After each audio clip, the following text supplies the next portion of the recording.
Vilniaus Gedimino technikos universitete mokslininkai analizuoja žmogaus emocinę bei psichologinę būseną. Užfiksavę žmogaus pulsą, odos drėgmę, akių rainelės bei balso tembro pokyčius, jie apskaičiuoja streso lygį, kurį tuo metu patiria žmogus. Norėdami patikrinti skaičiavimų patikimumą, mokslininkai jau pabandė tokiu būdu išegzaminuoti savo studentus. Emocijas tai galim iš tiesų daug filmuoti, bet šiuo metu mes, taip sakant, apsistojom ties streso matavimu, nes šiaip labiausiai, taip sakant, rūpima ir opi tema. O taip galima matuoti daugiau kitų parametrų, bet šiuo metu ties stresu apsistojam. Dėka, sakykime, su technologijom mes bandėm prieš egzaminą, sakykime, kiek žmogus galėtų gauti. Tai visai patenkinti buvo rezultatai, nes 1 balo tikslumo buvo nuspėjama maždaug žinios. Aišku, negali būti galutinis tai vertinimas, bet iš tiesų gali parodyti žinių lygį žmogaus ir tuo pačiu galbūt, nežinau, būna visiems situacijų, kai žmogus, sakykime, stresuoja, dar kažkas atsitiko, ir tą egzaminą tuo momentu gal iš tiesų negali laikyti. Tyrimai prasidėjo prieš 5 metus. Mes norėjom nustatyti psichoemocinę būklę studentų testavimo metu, kada jie laiko egzaminą.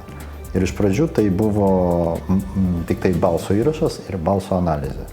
Analizė balso 2 kryptim. Iš vienos pusės mes bandėm nustatyti, kaip kolega sakė, stresinį būklę studento. Iš kitos ir dar viena kryptis tai emocinė būklė. Ten, ar jis piktas, ar jis nusivylęs, ar jis neutralioje situacijoje. Kokios 5 emocijos.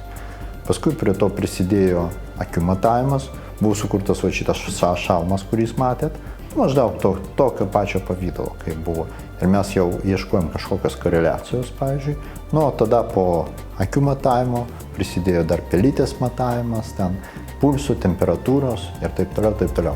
Mokslininkai teigia, jog geriausiai žmogaus būseną pavyktų nustatyti tiriant jį visais minėtais prietaisais. Kompiuterinės programos nustatančios žmogaus būseną galėtų būti pavadintos kompiuteriniais psichologais ir panaudojamos įvairiose srityse.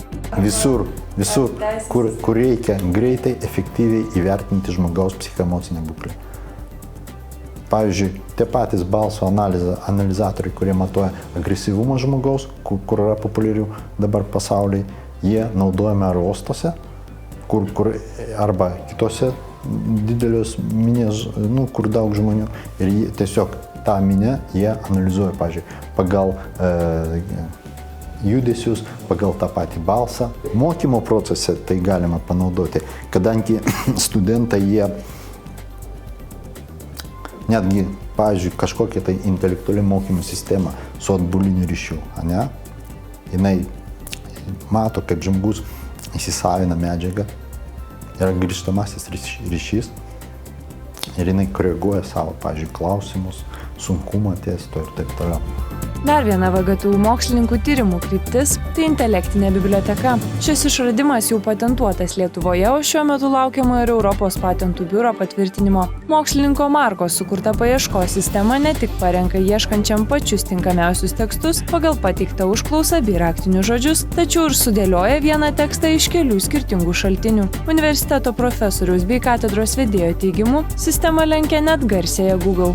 Tai Google faktiškai, kai užduodi raktinius žodžius, kurie nori gauti medžiagą, tai užduodama raktiniai žodžiai. Pas mus dar taip pat pateikime tų raktinių žodžių reikšmingumai, kokie reikšmingi mums.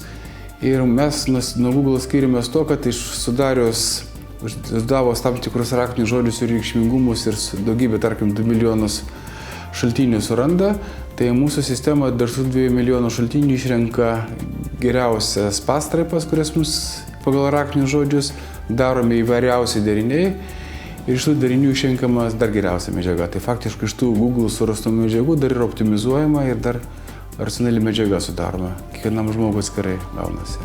Ši paieška pasitarnaus viename Europos projekte, sistemindama medžiagą apie energetiškai efektyvius namus. O biometrijos srityje universitete toliau dirbama, kad sistema fiksuojanti žmogaus psichoemocinę būseną galėtų nustatyti ir jo darbo našumą, darbingumą bei teiktų patarimus, kaip valdyti stresą.